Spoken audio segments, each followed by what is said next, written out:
നമസ്കാരം. Raf talk ഫുട്ബോളിലേക്ക് അവർക്കും സ്വാഗതം. അൽ നസർ ഞെട്ടിക്കുകയാണ്. ബെൻഫിക്കയിലേക്ക് പോകാനിരുന്ന സൂപ്പർ താരം ജാവോ ഫെലിക്സിനെ ഇതാ അവർ ഹൈജാക്ക് ചെയ്യുന്നു. Yes, João Felix to Al Nassr. Cristiano റൊണാൾഡോക്ക് പ്രത്യേക താല്പര്യമുണ്ട്. ഹോർഗെ ഹീസസ് നേരത്തെ അൽ ഹിലാലിൽ എത്തിക്കാൻ ശ്രമിച്ചിട്ടുണ്ടായിരുന്നു.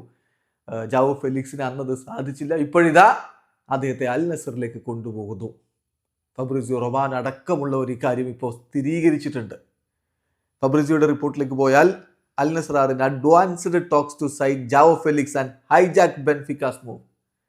യെസ്, ബെൻഫിക്ക അദ്ദേഹത്തെ മടക്കി കൊണ്ടുപോകുന്നതിൻ്റെ തൊട്ടരികിലായിരുന്നു.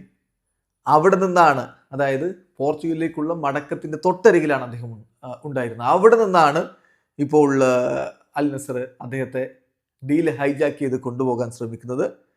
Understand, Al Nassr have send permanent deal proposal to Chelsea and contract proposal to Joao എന്ന് പറഞ്ഞാൽ ചെൽസിയിലാണല്ലോ താരമുള്ളത്. സോ അവിടെ നിന്ന് കൊണ്ടുപോകാൻ വേണ്ടി പെർമനന്റ് ഡീൽ പ്രപ്പോസലാണ് കൊടുത്തിരിക്കുന്നത്. ജാവോ ഫെലിക്സിന് അവർ പേഴ്സണൽ ടേംസുമായി ബന്ധപ്പെട്ടിട്ടുള്ള ആ ഒരു കോൺട്രാക്ട് ഡീറ്റെയിൽസും അയച്ചു കൊടുത്തിട്ടുണ്ട്. The agreement is close as final details are set to be discuss in the next 24 to 48 hours. അടുത്ത 24-48 മണിക്കൂറിനുള്ളിൽ ബാക്കി കാര്യങ്ങൾ കൂടി ഡിസ്കസ് ചെയ്ത് സോർട്ട് ഔട്ട് ചെയ്താൽ അൽ നസറിലേക്ക് ജാവോ ഫെലിക്സ് പോകും. ബെൻ ജേക്കബ്സ് അടക്കമുള്ളവർ 50 മില്യൺ യൂറോക്കാണ് ഈ ഒരു ട്രാൻസ്ഫർ ഇപ്പോൾ അൽ നസർ നടത്തിയെടുക്കാൻ ശ്രമിക്കുന്നത് എന്ന വാർത്ത കൂടി പുറത്തു വിടുന്നുണ്ട്.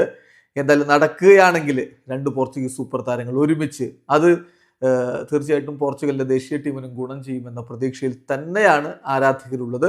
അൽ നസർ ഇന്നലെ അവർ ഫ്രണ്ട്ലി മത്സരം കളിച്ചിരുന്നു. ഫ്രണ്ട്ലി മത്സരത്തിൽ അവർ മികച്ച വിജയം, അതായത് 5 ഗോളുകൾ നേടിക്കൊണ്ടുള്ള ഒരു വിജയമാണ് സ്വന്തമാക്കിയിട്ടുണ്ടായിരുന്നത്. തീർച്ചയായിട്ടും ജാവോ ഫെലിക്സ് കൂടി വരുമ്പോൾ ടീമിന് കൂടുതൽ കരുത്തുണ്ടാകുമെന്ന പ്രതീക്ഷയിൽ തന്നെയാണ് ആരാധകരിക്കുന്നത്. ഓസ്ട്രേലിയയിലാണ് ഇപ്പോൾ ടീമുള്ളത്. ഓസ്ട്രേലിയയിൽ നടന്ന ഇന്നലത്തെ മത്സരത്തിൽ സാദിയോ മാനെ അടക്കമുള്ള സൂപ്പർ താരങ്ങൾ ഗോളടിച്ചു. അങ്ങനെ 2-5 അവർ ഇന്നലെ സെൻ യോഹാനെ പരാജയപ്പെടുത്തിയത്. ഒരു ഗോൾ ഓൺ ഗോളായിരുന്നു. മാനെ, ഗരീബ്, സിബാക്കൻ, സുലൈഹിം എന്നിവരാണ് ഇന്നലത്തെ മത്സരത്തിലെ ഗോൾ സ്കോറേഴ്സ്. വീഡിയോ അവസാനിക്കുന്നു. ഫുട്ബോൾ ലോകത്തെ കൂടുതൽ വിശേഷങ്ങളുമായി റാഫ് ടോക്സിൽ എത്താം.